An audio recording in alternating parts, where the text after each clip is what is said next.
Jingzhou शहर के बीचों बीच मैंने एक अप्लायंस रिपेयर शॉप खोली थी। दुकान के बाहर एक बड़ी सी साइन लगाई जिस पर लिखा था, हम हर चीज रिपेयर करते हैं, ऊपर से स्पेसशिप और स्पेस स्टेशन, नीचे तक एयरक्राफ्ट कैरियर और न्यूक्लियर सबमरीन। जो भी इलेक्ट्रिसिटी पर चलता है वो हमारे लिए कुछ नहीं। मुझे क्या पता था कि एक दिन सच में कोई मिलिट्री वाला आ धमकेगा। उस दिन मैं दुकान में बोर बैठा था, तभी अचानक एक बेहद एलिगेंट शार्पली ड्रेस्ड औरत ने दरवाजा धकेल कर खोला। उसके चेहरे पर एक अजीब सी गंभीरता थी, जैसे वो यहाँ मजाक करने नहीं आई थी। सर, क्या आप सच में सब कुछ रिपेयर करते हैं? बिल्कुल करते हैं, मैंने मुस्कुराते हुए कहा। Nuclear submarine, aircraft carrier, space station, बड़े ऑर्डर्स पर डिस्काउंट भी मिलता है। ऑनेस्टी की गारंटी है। तो बताइए, आपको क्या रिपेयर करवाना है, न्यूक्लियर सबमरीन या एयरक्राफ्ट कैरियर? वो मेरी बात सुनकर जरा भी नहीं मुस्कुराई। बिना एक पल घुमाए उसने अपना ब्रीफकेस टेबल पर रखा और खोल दिया। अंदर एक चीज थी जो दिखने में बैटरी जैसी लगती थी, लेकिन जैसे ही मेरी नजर उस पर पड़ी मैं सीधा होकर बैठ गया। वो केयरफुली प्रोटेक्टिव फोम में लिपटी हुई थी। उसके ऊपर माइक्रोस्कोपिक सर्किट्स थे, छोटे छोटे क्रिस्टल जो एक कॉम्प्लेक्स नेटवर्क में एक दूसरे से जुड़े हुए थे। अगले ही पल मेरा दिमाग एकदम अलर्ट हो गया। ये क्या है? एक लिथोग्राफी मशीन का कैलिब्रेशन सेंसर मॉड्यूल, उसने सपाट आवाज में कहा। एक एक्सपेरिमेंट के दौरान पावर ओवरलोड हो गया, सेंट्रल कार्बन नीडल अरे जल गई और टूट गई। हमारे प्रोजेक्ट टीम को इसकी तुरंत जरूरत है। उसका नाम था चेन किंच। वो लॉन्ग एकेडमी ऑफ साइंसेज में रिसर्चर थी। उस एक्सीडेंट की वजह से पूरा प्रोजेक्ट ठप पड़ गया था। देश के कई स्पेशलाइज्ड इंस्टीट्यूशंस पहले ही हाथ खड़े कर चुके थे कि इसे जल्दी रिपेयर करना नामुमकिन है। अगर वो पूरी तरह लाचार न होती तो इस छोटी सी अजीब दुकान में कभी कदम न रखती। मिस, मैंने थोड़ा रुककर कहा, आप गलत जगह तो नहीं आ गई? हम यहाँ हाउस होल्ड अप्लायंसेस रिपेयर करते हैं। शायद पड़ोस की हार्डवेयर शॉप आपके ज्यादा काम आए। चेन किंच ने मेरा वो बेबस चेहरा देखा और उसकी आखिरी उम्मीद की किरण भी बुझ गई। उसने एक गहरी सांस ली, ब्रीफकेस उठाई और जाने लगी। सच ही तो था, देश के बड़े बड़े स्पेशलाइज्ड इंस्टीट्यूट्स हाथ खड़े कर चुके थे, तो एक साधारण रिपेयर वाला क्या करेगा? तभी मैंने मजाक छोड़ा। 6 महीने पहले मैं इस दुनिया में आया था और इस दुकान का मालिक बन गया था। साथ में मिली थी एक इनफाइनाइट रिपेयर सिस्टम। इन महीनों में बहुत अजीब अजीब चीजें देखी थी, लेकिन इतनी सोफिस्टिकेटेड चीज कभी नहीं आई थी। ये मौका मैं कैसे जाने देता? आपके पास जो कंपोनेंट है उससे लग रहा है ये C7 टाइप की लिथोग्राफी मशीन का हिस्सा है। चेन किंच एकदम रुक गई, जैसे पैर जमीन से चिपक गए हों। मॉडल बता सकते हो? इम्पैक्ट के वक्त पीक वैल्यू कितनी थी, कितने नैनो सेकंड्स तक रही, और प्रोब अरे के अलावा कोई और पार्ट डैमेज हुआ? ये सुनकर चेन किंच की सांसें थम गईं। उसे अपने कानों पर यकीन नहीं हो रहा था। एक अप्लायंस रिपेयर शॉप का मालिक इतने पॉइंटेड क्लासिफाइड सवाल पूछ रहा था। क्रिएट वैल्यू नॉर्मल पावर की 15 गुना थी, उसने धीरे से कहा। इम्पैक्ट लगभग 3 से 5 नैनो सेकंड तक रही। बाकी कंपोनेंट्स का सेल्फ डायग्नोसिस नॉर्मल है। हम रिपेयरेबल है, लेकिन सस्ती नहीं होगी। पैसे की चिंता मत करो, बस फिक्स कर दो, मैं तुरंत फंडिंग अरेंज करती हूँ। मैंने हल्की सी मुस्कान के साथ 5 उंगलियां उठाई। 5 मिलियन या चेन 15? उसने दांत भींचे। कीमत बेतुकी थी, लेकिन अभी उसके पास नेगोशिएट करने का कोई ऑप्शन नहीं था। क्या सोच रही हो? 5 मिलियन नहीं, 500 युआन, 1 रुपया कम नहीं, और मेनली इसलिए क्योंकि इसे रिपेयर करने में बहुत इलेक्ट्रिसिटी लगेगी। 500 युआन? सच में? चेन पूरी तरह ठगी सी खड़ी थी। उसे लगा जैसे रियलिटी हिल गई हो। वो हड़बड़ाकर फोन निकालकर QR कोड स्कैन करने लगी। Instant payment received, 500 yuan. ये देखकर मैं खुलकर मुस्कुरा दिया। बिना जल्दबाजी के एंटी स्टैटिक ग्लव्स पहने टेबल पर एक साफ सफेद कपड़ा बिछाया और बड़े आराम से मॉड्यूल को बॉक्स से निकालकर रख दिया। System activate. अगले ही पल मेरे सामने एक इन्फॉर्मेशन पैनल अपीयर हुआ। Repairable item detected. C7 type lithography machine का calibration sensor module, damage level 88%, repair plan analysis complete. सब तैयारी करके मैं एक धूल भरी शेल्फ की तरफ गया और एक ग्लास आर्मर्ड बॉक्स उठाकर लाया। जैसे ही बॉक्स खुला, चेन किंच की आंखें फटी की फटी रह गईं। ये क्या है? उसे लगा था कि कोई सीक्रेट वेपन निकलेगा, लेकिन अंदर था एक बेतरतीब ढंग से मॉडिफाइड सोल्डरिंग आयरन, एक house hold hot air gun, एक इलेक्ट्रिक किचन मिक्सर और जगह जगह से बटोरा हुआ जंकयार्ड का सामान। बॉस,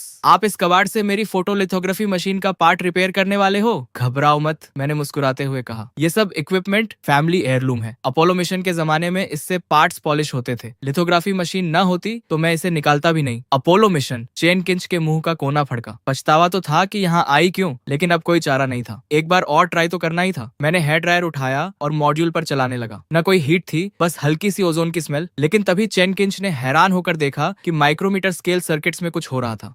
ये क्या है? इलेक्ट्रोड अट्रैक्शन इफेक्ट की रिवर्स रिएक्शन। एक स्पेसिफिक फ्रीक्वेंसी को पल्स में कन्वर्ट करके मेटालिक ट्रे की मेमोरी रिस्टोर की जा रही है। सिंपल वर्ड्स में उसे उसकी ओरिजिनल शेप याद दिलाई जा रही है। चेन अभी इस झटके से उभरी भी नहीं थी कि मैंने वो सोल्डरिंग आयरन प्लग इन कर दी। उसकी टिप पर एक बारीक नीडल लगी थी और वो धीरे धीरे रेड हॉट होने लगी। चेन का दिल फिर से तेज धड़कने लगा। इस जलती हुई नीडल से क्या करोगे? लेकिन मेरे चेहरे पर उस वक्त जो कॉन्सेंट्रेशन थी वो मैंने पहले कभी नहीं दिखाई थी। नीडल एकदम स्टिल थी। बहुत धीरे धीरे मैं उसे डैमेज प्रोब अरे के पास ले गया। जैसे ही टिप पास आई, एक बेयरली विजिबल इलेक्ट्रिक आर्क अचानक क्रैकल करने लगा। चेन ने वो नजारा देखा जो वो जिंदगी में कभी नहीं भूलेगी। आंखें बंद करो, मैंने कहा, ये बस कोल्ड एटम ग्लास है। लॉन्ग इंस्टीट्यूट के रिसर्चर्स इतने इंप्रेशनेबल क्यों होते हैं, जैसे कोल्ड एटम ग्लास पहले कभी देखा ही नहीं। लेकिन ये टेक्नोलॉजी, हम तो इसे फ्यूचर टेक्नोलॉजीज के आर्टिकल्स में लिखने से भी डरते हैं। चेन की आवाज कांप रही थी। उसे लग रहा था जैसे दशकों की मेहनत से बनाए गए साइंस के विजन को इस आदमी ने कबाड़ से तहस नहस कर दिया हो। ठीक है, आखिरी स्टेप, प्रोब नेटवर्क और माइक्रोमीटर सर्किट्स रीबिल्ड करना है। चेन उसे देखती रही, आंखें चौड़ी। मैंने एक बिस्किट टिन से कुछ पाउडर निकाला, एक छोटी सी ग्लास वायल में डाला, फिर उसमें एक विस्क डुबोकर ऑन कर दिया। ये अल्ट्रासोनिक सस्पेंशन नेबुलाइजेशन है। ओह, तुम जानते हो? लगता है तो है, मतलब रिसर्चर बुरे नहीं हो तुम। मैंने हल्की सी स्माइल दी और सोल्डरिंग आयरन ऑन की। एक स्पेशल मैग्नीफाइंग ग्लास के थ्रू चेन ने देखा कि जले हुए बेसिक सर्किट्स लाइटनिंग स्पीड से खुद को रिपेयर कर रहे थे और रिपेयर्ड सर्किट्स पहले से भी ज्यादा परफेक्ट थे। कुछ देर बाद मेरे माथे पर पसीने की बारीक बूंदें आ गईं। हो गया, मानना पड़ेगा, इस चीज की प्रिसीजन वाकई बहुत हाई है। ये सुनते ही चेन किंच की आंखें पूरी तरह खुल गईं। हो गया? आधे घंटे भी नहीं लगे। सच में इस पिन और बिस्कुट टिन के सामान से फिक्स हो गई। मेरी स्किल्स पर शक है क्या? शुरू से देख रही थी, अगर नहीं तो चेक कर लो खुद। और हाँ, मैंने तुम्हारी फोटोलिथोग्राफी मशीन की प्रिसीजन भी इम्प्रूव कर दी है, तो उसका एक्स्ट्रा चार्ज लगेगा। ये वर्ड्स सुनकर चेन के मन में एक तरफ कोल्ड एटम ग्लास और अल्ट्रासोनिक नेबुलाइजेशन के वो सीन्स गूंज रहे थे और दूसरी तरफ ये महान जीनियस अब पैसों की बात कर रहा था। दुनिया का सबसे अजीब इंसान। बॉस, पहले जो आपने इलेक्ट्रिसिटी वाली बात कही थी उसका मतलब क्या था? बताया था ना, फैमिली सीक्रेट टेक्निक है, आगे नहीं बताते। लेकिन लिथोग्राफी मशीन्स तो ज्यादा पुरानी है नहीं, आपके एंसेस्टर्स काफी जवान रहे होंगे। एक्स्ट्रा चार्ज कितना? मैंने 3 उंगलियां उठाई। 30,000 या 3? चेन फिर से हक्की बक्की। ज्यादा दे तो भी बुरा, कम दे तो भी बुरा। 300? मिस,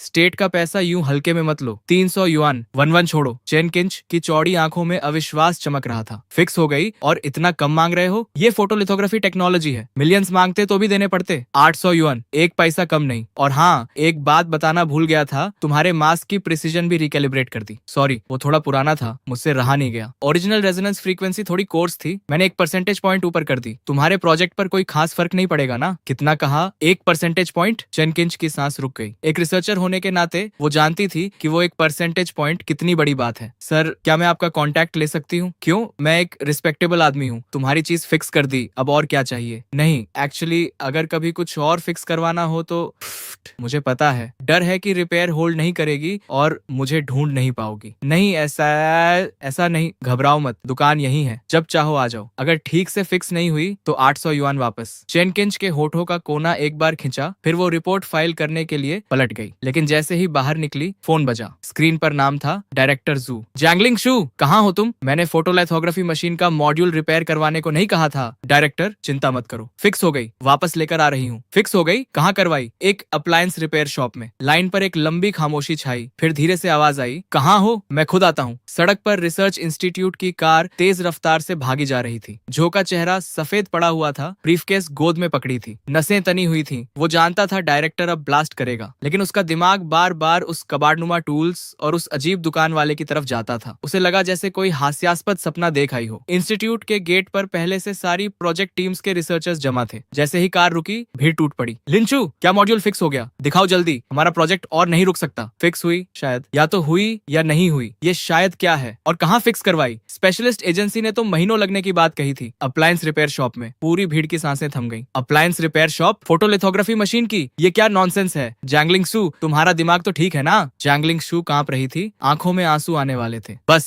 सब चुप। डायरेक्टर की आवाज ने सबको फ्रीज कर दिया। जैंगलिंग शू, कंफर्म करो, फिक्स हुई? वो ब्लैंक दिमाग से बस सिर हिला दिया। ठीक है, क्लीन रूम लैब 1 में ले जाओ, टेस्टिंग होगी। अगर फिक्स हुई तो कारनामा हो जाएगा, अगर नहीं हुई कोर्ट मार्टियल के लिए तैयार रहो। बस यही था। अब सारी उम्मीदें उस सीमिंगली अनरिलायबल दुकान वाले पर टिकी थी। क्लीन रूम लैब 1 के अंदर प्रोटेक्टिव सूट्स में टेक्नीशियंस ने बड़े ध्यान से मॉड्यूल को बॉक्स से निकाला और टेस्टिंग शुरू की। भगवान, ये सोल्डरिंग टेक्निक क्या है? रिपेयर्ड सर्किट्स तो बेहद खूबसूरत हैं। लगता है जैंगलिंग शू ने कोई ऐसा एक्सपर्ट ढूंढा जिसे हम नहीं जानते थे। ये तो ओरिजिनल फैक्ट्री से निकला हुआ लग रहा है। नहीं, रुको, ये ओरिजिनल से भी ज्यादा परफेक्ट है। रिपेयर का कोई निशान तक नहीं। तभी एक रिसर्चर रिसर्चर ने चिल्लाकर कहा, ये मटेरियल सस्पिशियस है, इमीडिएटली एनालाइज करो। सर, हमारे डेटाबेस में ये मटेरियल नहीं है। डेटाबेस में नहीं है? 2026 हो गया है और अभी भी अननोन मटेरियल्स हैं दुनिया में। जल्दी पावर ऑन करो टेस्टिंग के लिए। जू अब अपनी एक्साइटमेंट छुपा नहीं पा रहा था। बड़े स्क्रीन पर एक एक करके ग्रीन मैसेजेस आने लगे। Power system self check complete, no anomalies, internal logic unit check complete, circuit test complete, values within control range. हर अनाउंसमेंट के साथ कमरे में मौजूद हर इंसान का दिल एक धड़कन ज्यादा धड़क रहा था। जो मॉड्यूल फिजिकली डिस्ट्रॉयड घोषित हो चुका था, वो एक एक वेरिफिकेशन प्रोसीजर पास करता जा रहा था। ये तो साइंटिफिक ही नहीं है, एक्यूरेसी टेस्ट रन करो। जू की बॉडी सुन्न पड़ गई। वो चेयर में धंस गया जैसे सारी एनर्जी निकल गई हो। सर, वैल्यूज स्ट्रेन्स हैं। ये सुनते ही जू की मुट्ठियां भिंच गईं। हथेलियों का पसीना आस्तीन तक भिगो गया। तो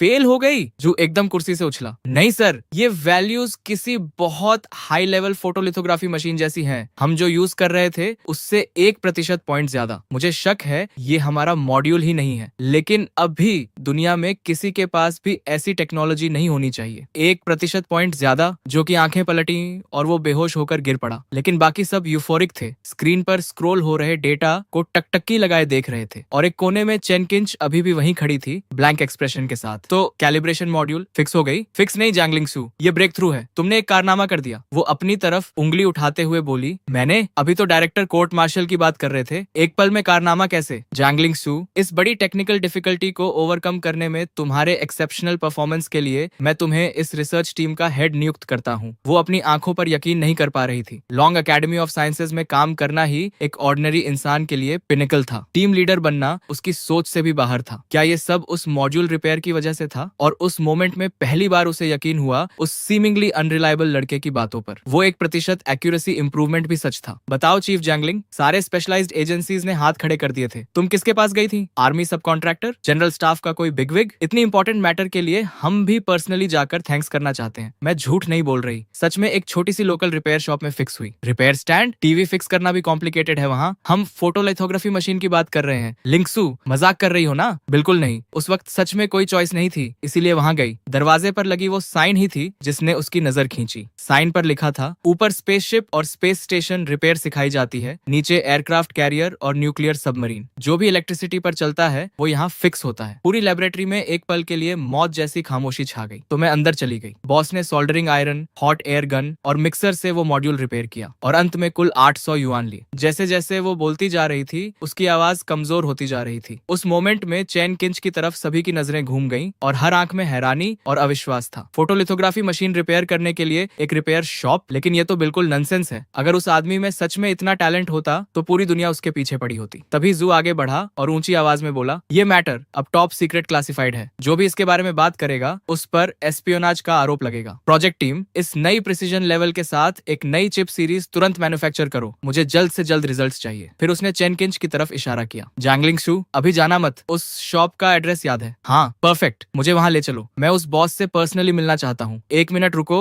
मैं कुछ लेकर आता हूँ। अगर वो इस चीज को फिक्स कर सकता है तो मैं उसे जो चाहे दे दूंगा। मैं? जू? कुछ ही मिनट्स में जू भागते हुए आया, लेकिन जो चीज उसके हाथ में थी उसे देखकर चैन किंच का दिल एक बीत रुक गया। ये तो नन सैटेलाइट नेविगेशन सिस्टम चिप है। आप उसे ये दिखाने जा रहे हो? क्या ये रिपेयर भी हो सकती है? थोड़ी देर बाद दोनों कार से मेरी शॉप पर पहुंचे। चैन किंच अंदर आते ही फेमिलियर अंदाज में बोली, बॉस, काफी दिनों बाद इस बार कोई और भी साथ लाई हूँ। कोई झगड़ा करने आया है? नहीं बॉस, गलत मत समझो। आपने जो डिवाइस रिपेयर किया था वो परफेक्टली काम कर रही है। ये मेरे एक एल्डर हैं। इन्होंने सुना है कि आप बहुत टैलेंटेड हो, कुछ दिखाना चाहते हैं आपको। अच्छा, झगड़ा नहीं है तो ठीक है, आओ, लॉयल कस्टमर हो तो ये फेवर कर देता हूँ। दिखाओ क्या लाए हो। जू ने शॉप में घुसते ही आसपास असेस करना शुरू कर दिया था। जगह उसकी कल्पना से भी ज्यादा डेलिपेटेड थी। उसने सोचा था कि इतनी कॉम्प्लेक्स डिवाइसेस रिपेयर करने वाली जगह पर कम से कम प्रोफेशनल इक्विपमेंट तो होगा, लेकिन यहाँ कोई स्पेशलाइज्ड इक्विपमेंट नहीं था, बल्कि ये तो किसी ऑर्डिनरी रिपेयर शॉप से भी ज्यादा पुराना और अजीब था। मेरी बात सुनकर जू ने ब्रीफकेस खोली। बॉस देखो, क्या ये रिपेयर हो सकती है? मैंने चिप उठाई और देखने का नाटक किया। असल में मेरे दिमाग में सिस्टम चिल्ला रहा था, सिस्टम सिस्टम स्कैन करो अभी।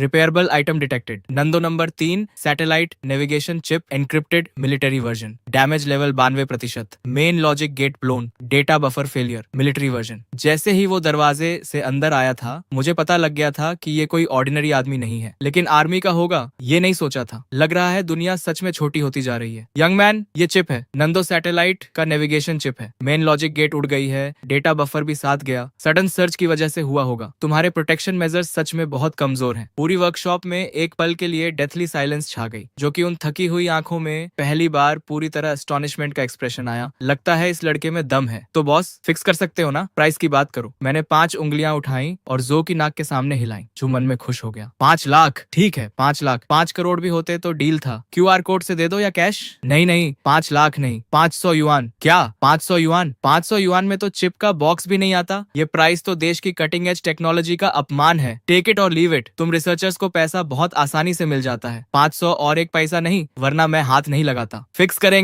करेंगे बॉस, करेंगे। चेन किंच ने झट से फोन निकाला और पेमेंट QR स्कैन कर दिया, जो बस हेल्पलेसली ये सीन देखता रहा। देश की स्ट्रेटेजिक कटिंग एज चिप एक यंग मैन ने 500 युआन में रिपेयर के लिए एक्सेप्ट कर ली। अगर वो रेगुलर कस्टमर ना होती तो मैं इसे लेता भी नहीं। तुम सच में सोचते हो मैं 500 युआन के लिए परेशान हूँ? सीरियसली? जू का चेहरा थोड़ा खुला। तुम इसे स्मॉल मैटर बोल रहे हो? ये पूरे नंडू सैटेलाइट का मेन कंपोनेंट है। ये लड़का अभी इतना सीरियस था, एकदम चाइल्डिश कैसे हो गया? डायरेक्टर, चिंता मत करो, बॉस हमेशा ऐसे ही हैं। टैलेंटेड लोगों का टेम्पर ऐसा ही होता है। जू का चेहरा लाल हो गया। वो एक कोने में मुड़ा। मैंने एक छोटा बॉक्स निकाला और खोला। जू का दिल मुंह को आ गया। अंदर था एक पुराना मैनुअल डेंटिस्ट ड्रिल। कहाँ से ढूंढ के लाया था भगवान जाने। एक पुरानी प्लायर्स और एक चीज जो मैनुअल कॉफी ग्राइंडर जैसी दिखती थी। ये सारा कबाड़ स्क्रैप डीलर भी 5 यूरो में नहीं लेता। जो से रहा नहीं गया। कांपती उंगली से उस पाइल की तरफ इशारा करते हुए उसकी आवाज भी कांप रही थी। आप इस सब से मेरी चिप फिक्स करने वाले हो? क्यों? मेरे टूल्स पसंद नहीं आए? तो अपनी चिप वापस ले जाओ और खुद स्टडी करो। मेरी छोटी सी शॉप इतने इंपॉर्टेंट क्लाइंट्स के लिए बनी नहीं है। ये कहकर मैंने नाराजगी से टूल्स रख दिए और चेयर पर बैठ गया। मास्टर शू, प्लीज रिपेयर करवाना है हमें, और वैसे भी पैसे दे चुके थे। चेन किंच ने बीच में आकर सिचुएशन संभाली। बूढ़ा जू अंदर से जल रहा था, लेकिन उसने फोर्स कर खुद को शांत किया। मैंने जू को एक नजर से देखा, फिर धीरे से ट्वीजर्स उठाई। उसी मोमेंट में चेन किंच ने मेरा स्पेशल मैग्नीफाइंग ग्लास उठा लिया। लेंस के थ्रू जू और चेन किंच दोनों ने एक इनक्रेडिबल सीन देखा। ये टेक्निक क्या है? लग रहा है फ्ली को पर्म दे रहे हो। जू को गूजबम्स आ गए। उसे लगा जैसे जिंदगी भर की साइंटिफिक रिसर्च बेकार हो गई। अगर एक साधारण आयरन से चिप फिक्स हो जाती है तो मैंने इतना पढ़ा क्यों? पहले पता होता तो 20 यूरो का आयरन ले आता सुपरमार्केट से, 500 युआन बच जाते। जैंगलिंग सू, सच में इसी तरह फोटोलिथोग्राफी मशीन फिक्स हुई थी? ये तो सब दिखावा लगता है, रिपेयर जैसा कुछ दिख ही नहीं रहा। डायरेक्टर देखो ये पाउडर। इस टेक्निक का नाम अल्ट्रासोनिक एटोमाइजेशन सस्पेंशन है। Ultrasonic atomisation suspension? ये क्या होती है? मैनुअल्स में है। मैंने उनकी बातों का जवाब देने की जहमत नहीं उठाई और डेंटिस्ट ड्रिल उठा लिया। उसे पाउडर में डुबोया और चिप के डैमेज्ड एरियाज रिपेयर करने लगा। प्रोसेस फोटोग्राफी मॉड्यूल जैसी ही थी, बस मटेरियल्स अलग थे। टूल की टिप से चिप के सर्किट पर बेयरली विजिबल इलेक्ट्रिक आर्क्स कूद रही थी, हर माइक्रो फ्रैक्चर को प्रिसिजली रिपेयर करती हुई। किसी सुपर हीरो मूवी से भी ज्यादा एब्सर्ड था ये नजारा। ठीक है, हो गया, लेकिन ये नंदो सैटेलाइट नेविगेशन चिप थी, इतने कम टाइम में रिपेयर हो गई? किसी स्पेशलाइज्ड इंस्टीट्यूट में तो रिपेयर प्लान बनाने में ही महीने लग जाते। और क्या करूं? ड्रम्स बजाऊं? रिबन कटिंग सेरेमनी करूं? डायरेक्टर साहब स्पीच दें? झो को गाली देने की जबरदस्त इच्छा हुई। लड़के में टैलेंट तो कमाल का है, लेकिन जबान सांप जैसी है। एक ही लाइन में दम निकाल दिया। उसने देखा मैं कैजुअली टूल्स बॉक्स में फेंक रहा हूँ, जैसे अभी कोई टोस्टर फिक्स किया हो जो ऑन नहीं हो रहा था। इतना नॉनशलेंट। एक बड़ी सी अब्सर्डिटी की लहर जू को डुबो गई। मैं पागल हो गया हूँ या सपना देख रहा हूँ? ये कैसे पॉसिबल है? जू का चेहरा स्केरलेट हो गया। सांस लेने में भी तकलीफ हो रही थी। डायरेक्टर ठीक हो? बस एक छोटी सी चीज फिक्स की है, यहाँ मर मत जाओ, मुझे इस शॉप से रोजी रोटी चलानी है। नहीं ठीक हूँ। जू कंपोजर वापस लाने की कोशिश कर रहा था। डायरेक्टर आदत डालनी पड़ेगी, बॉस का यूजुअल प्रोसीजर यही है। Usual procedure? जीजेंग एक्सू, तुम्हें अंदाजा है मुझे कितना शौक लगा है ये देखकर? पूरी एकेडमी के सैकड़ों एक्सपर्ट्स जो प्रॉब्लम सॉल्व नहीं कर पाए, इसने पुरानी डेंटिस्ट ड्रिल और एक हेयर क्लिप से फिक्स कर दी। ग्रैंडपा तुम्हारी चीज फिक्स हो गई। वैसे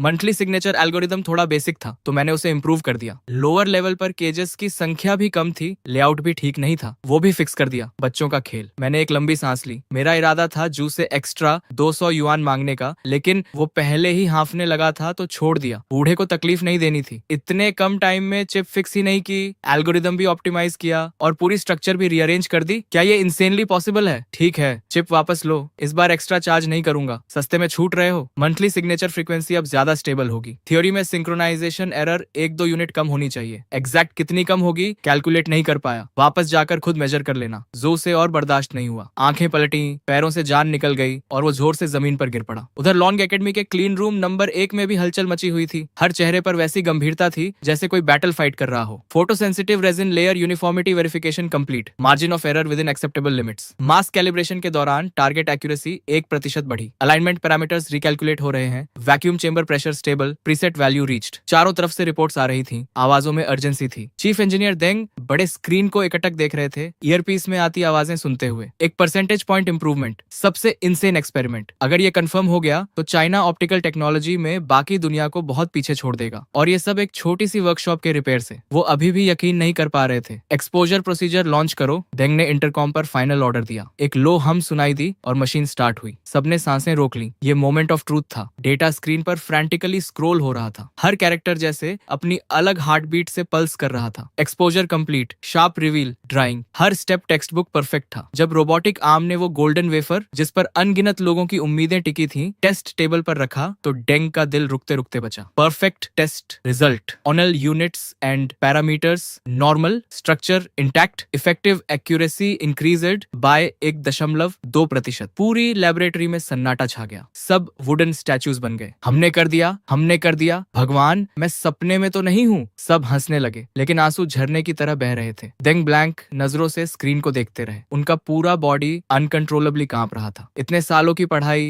इतना नॉलेज, और एक अप्लायंस रिपेयरमैन ने उसे पल भर में धूल में मिला दिया। उसी वक्त यूक्सिया के टॉप लीडर्स की मीटिंग रूम में माहौल बेहद भारी था। 10 मीटर से लंबी कॉन्फ्रेंस टेबल पर देश के सबसे इन्फ्लुएंशियल साइंटिस्ट्स बैठे थे। सबने जू की रिपोर्ट पढ़ी है ना? तो क्या लगता है? सॉम मिन्योन ने टेबल पर टैप करते हुए कहा। उनकी आवाज में एक दबी हुई एंगर थी। टेबल पर लॉन्ग एकेडमी के 7वीं इंस्टीट्यूट की नई रिपोर्ट रखी थी। कोई बात करने की जरूरत नहीं, जो चाहे कर रहे हैं। C7 फोटोलिथोग्राफी मशीन का कैलिब्रेशन मॉड्यूल, ये तो सिस्टम का हार्ट है। पूरी दुनिया में गिनती के कंट्रीज हैं जो इसे रिपेयर कर सकते हैं, और इन्होंने एक अप्लायंस रिपेयरमैन को दे दिया। क्या फोटोग्राफी मशीन को टीवी समझ रखा है? डीन यान ने मुट्ठी टेबल पर मारी और उठ खड़े हुए। चेहरा गुस्से से लाल था। मैं डीन यान से सहमत हूँ, और ये रिपोर्ट में एंसेस्ट्रल नो हाउ और कॉमन पीपल का मास्टर क्या बकवास है। लगता है कोई शिवलरिक रोमांस पढ़ रहे हो। मेरी राय में जो इतने प्रेशर में है कि हैलुसिनेट कर रहे हैं। सालों से वेस्टर्न कंट्रीज हमारा गला दबाए हुए हैं। सबकी इंपेशेंस समझ आती है, लेकिन ऐसे मोमेंट्स में ही कूल हेड रखना जरूरी होता है। जो कर रहे हैं वो रिपोर्ट फल्सिफाई करना है। ये सिंपल प्रोफेशनल एरर नहीं, ये serious breach on off discipline है। मीटिंग रूम का माहौल और भारी होता गया। लगभग सबकी राय एक ही थी। सोम मग्न बड़े ध्यान से सब सुन रहे थे। उनकी भौहें और ज्यादा सिकुड़ती जा रही थीं। वो जानते थे जो कोई ऐसे वैसे साइंटिस्ट नहीं है जो हल्की बात नहीं करते। शायद कोई और एक्सप्लेनेशन हो। मेरी राय में 7वीं इंस्टीट्यूट के सभी रिसर्च प्रोजेक्ट्स तुरंत हॉल्ट करने चाहिए और इन्वेस्टिगेटिव टीम भेजनी चाहिए। हाँ, अग्रीड। सम मिन्योन ने भीड़ का गुस्सा ऑब्जर्व किया और एक लंबी सांस ली। इस बार जू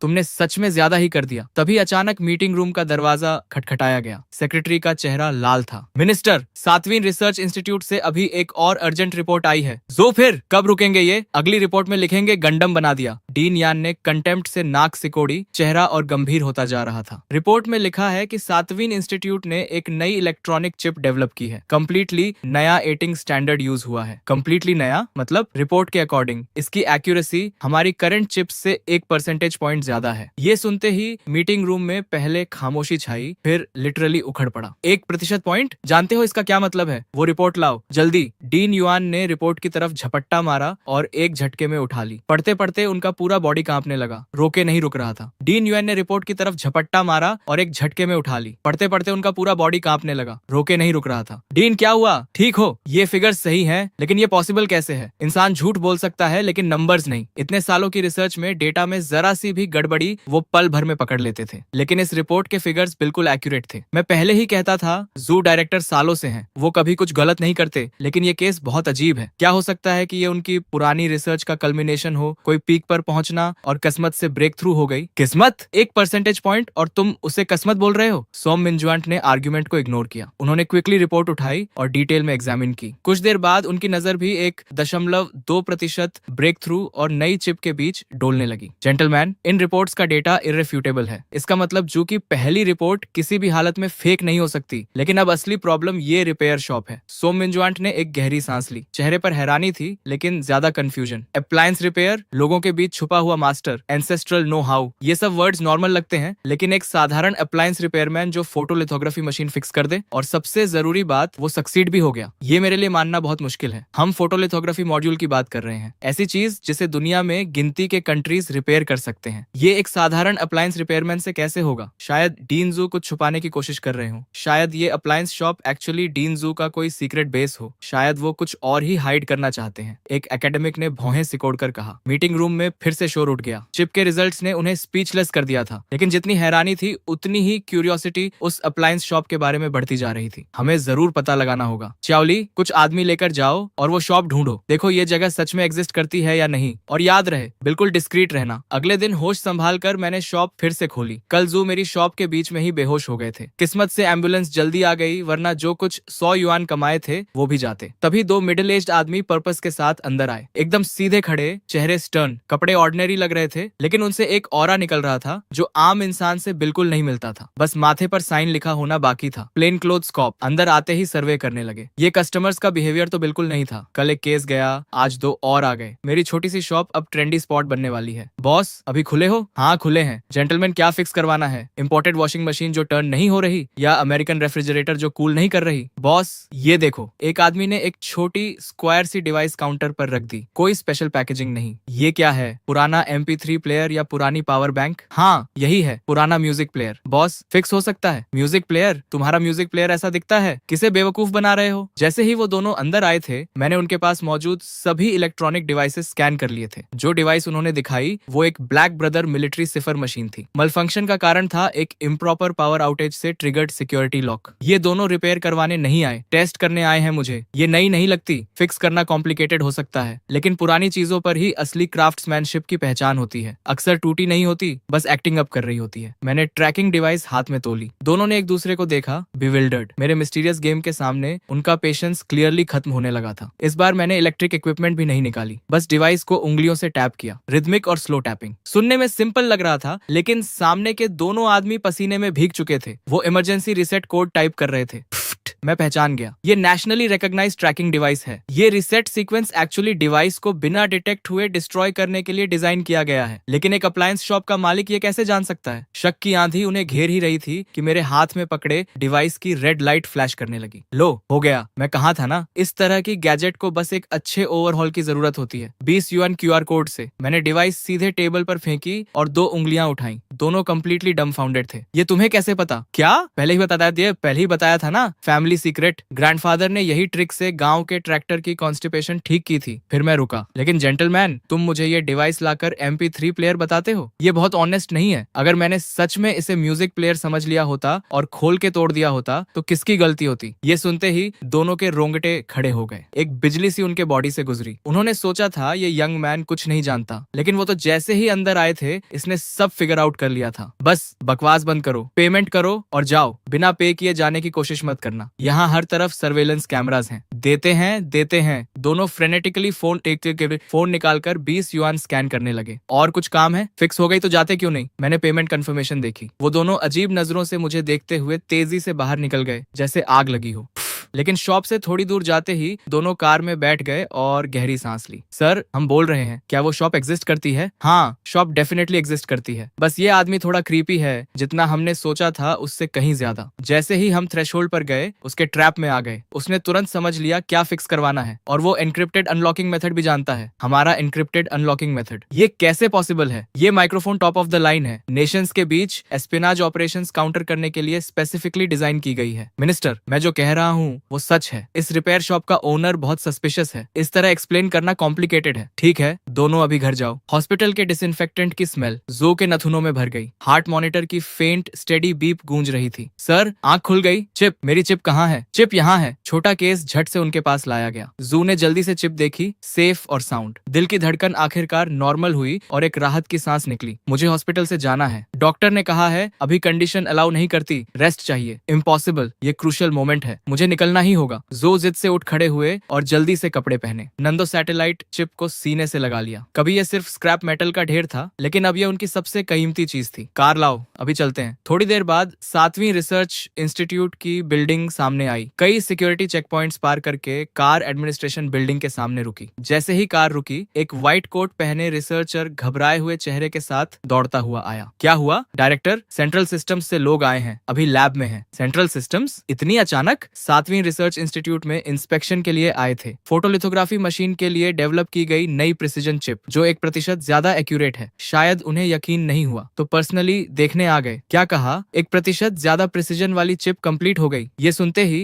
जो की आंखें लगभग निकल पड़ी। हाँ, कंप्लीट हो गई। आप और टीम लीडर जो के जाने के कुछ देर बाद ही हम सक्सेस हो गए। परफेक्ट। लेकिन रिपोर्ट सबमिट करने की ऑथराइजेशन किसने दी? रिपोर्ट तभी सबमिट होती है जब पूरा कॉन्फिडेंस हो। चिप अभी बैरली कंप्लीट हुई है और इन्होंने रश करके सेंट्रल सिस्टम को भेज दी। अगर कोई लास्ट मिनट अनफोर्सीन इवेंट आया तो ये साइंटिफिक डेटा और मिलिट्री इंटेलिजेंस फॉल्सिफाई करना होगा। हाई ट्रेजन जितना सीरियस क्राइम। ये ट्रबल ढूंढ रहे हैं क्या? बस सभी प्रोजेक्ट मेंबर्स को अभी बुलाओ। जो भी न्यू चिप डेवलपमेंट में था सब लैब में इकट्ठा हो। जो ने मुड़कर लैब की तरफ दौड़ लगा दी। विशाल क्लीन रूम में एक ग्रुप खड़ा था। फोटोलिथोग्राफी मशीन के आसपास जमा होकर इशारे करते हुए बात कर रहे थे। आगे था यान सेंट्रल सिस्टम के टॉप पर। कैलिब्रेशन मॉड्यूल का फीडबैक लूप मैक्सिमम तक ऑप्टिमाइज हो गया है। ऑप्टिकल पार्ट कंपेंसेशन भी कंप्लीटली रीडिजाइन हुई है। ये टेक्नोलॉजी का सच में कमाल है। और सबसे इंप्रेसिव बात यह है कि ये सारी ऑप्टिमाइजेशंस एग्जिस्टिंग आर्किटेक्चर पर इंप्लीमेंट हुई हैं, एक भी बेसिक प्रोटोकॉल बदले बिना। ये कैसे पॉसिबल है? डायरेक्टर जू, बताइए आपकी लैब में हो क्या रहा है? लिथोग्राफी मशीन छोड़ो, सिर्फ चिप की बात करो। इसकी ऐसी स्ट्रक्चर क्यों है? जू के मुंह में जो प्लेजेंट्रीज आ रही थी वो गले में ही अटक गई। एक्सप्लेन करो। लेकिन एक्सप्लेन क्या करें? भगवान, चिप उन्होंने खुद डेवलप की और एक्सप्लेन करना मुश्किल है। ऑनरेबल एकेडमिक्स, ये एक्सप्लेन करना थोड़ा कॉम्प्लिकेटेड है। अगर डायरेक्टली टेस्ट डेटा पर चले तो ज्यादा क्लियर होगा। कोई भी एक्सप्लेनेशन रॉ डेटा